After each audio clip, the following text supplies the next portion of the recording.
posture, or how can you improve your posture in sitting? Now, there's a lot of talk nowadays. It's a very popular topic, good posture. So, lots of people are talking about this, and they might tell you to sit upright, or they might tell you what are the benefits of good posture, or what are the why you should not have a poor posture. And there's a lot of information out there. However, today I want to talk about some practical tips that can help you to improve your posture when you're sitting. Now, as mums, as working mums, we might be sitting at our office, at our desk for long periods of time. And even if you take breaks in between the time that you're sitting at your desk, you should be able to sit in a good posture so that you don't suffer from joint and spine, that is back and neck pain. Because obviously, if you're sitting in a poor posture, your muscles are not your muscles, joints, spine, etc., are not in a happy position, and this can lead to a lot of aches and pains and discomforts.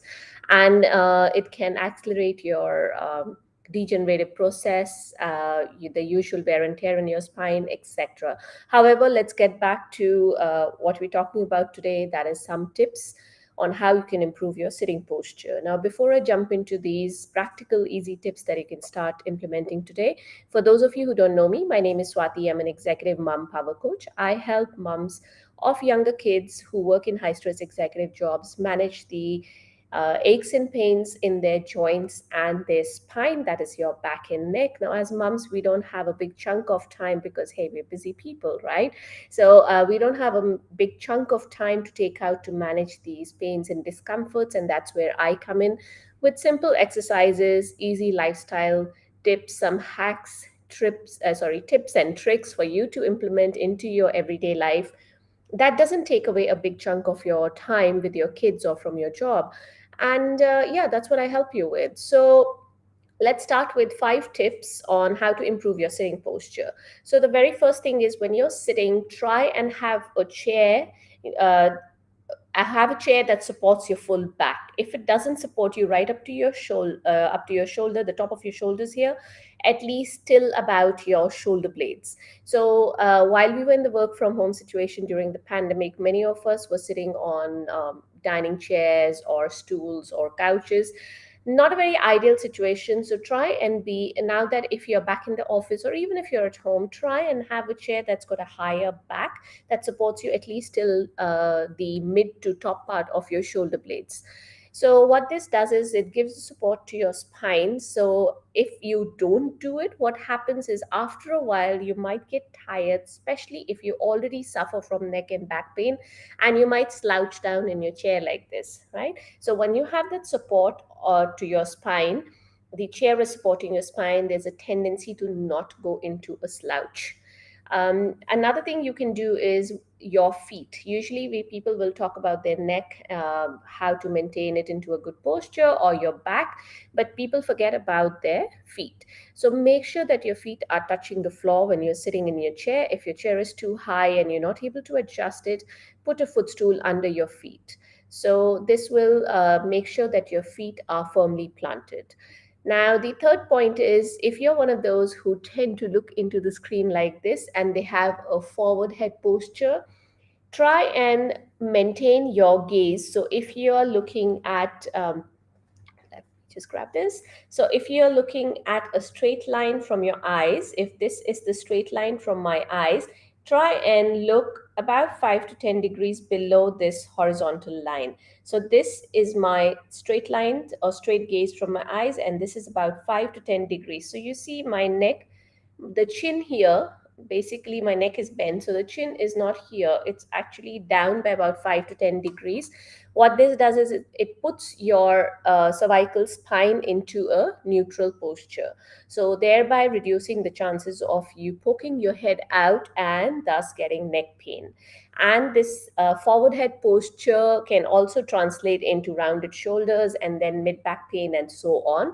If you want to know the details about forward head posture, you can go to my YouTube channel. I've done quite a few videos on this. So you can type my name on YouTube, Swati Prakash, followed by neck pain or neck posture or sitting posture.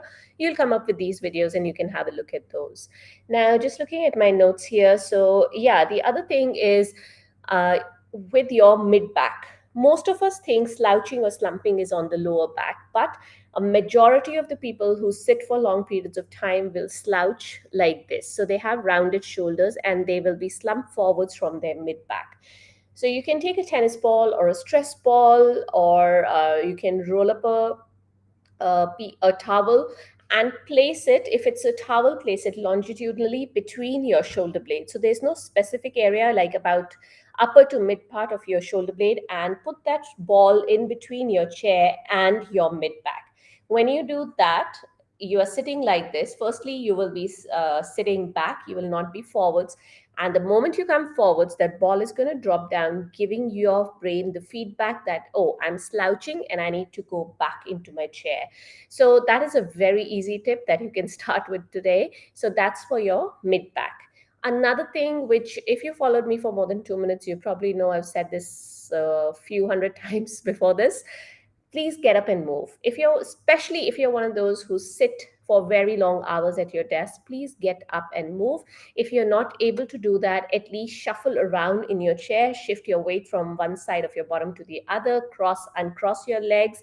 There are times when you're in a meeting, when you're in a flight, when you are in situations where you can't really get up and stand up. So you could do things like moving your neck from one side to the other, give a bit of a movement around your neck, around your shoulders, just move your hands and fingers.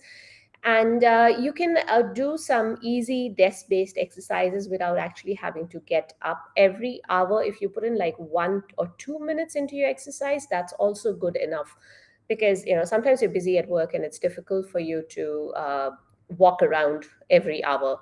So again, I have spoken about desk based exercises in my YouTube on my YouTube channel, and you can have a look there.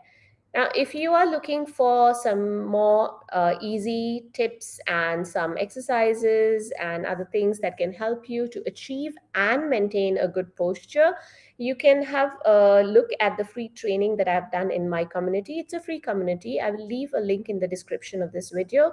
If you're watching me on Instagram, the link is in my bio.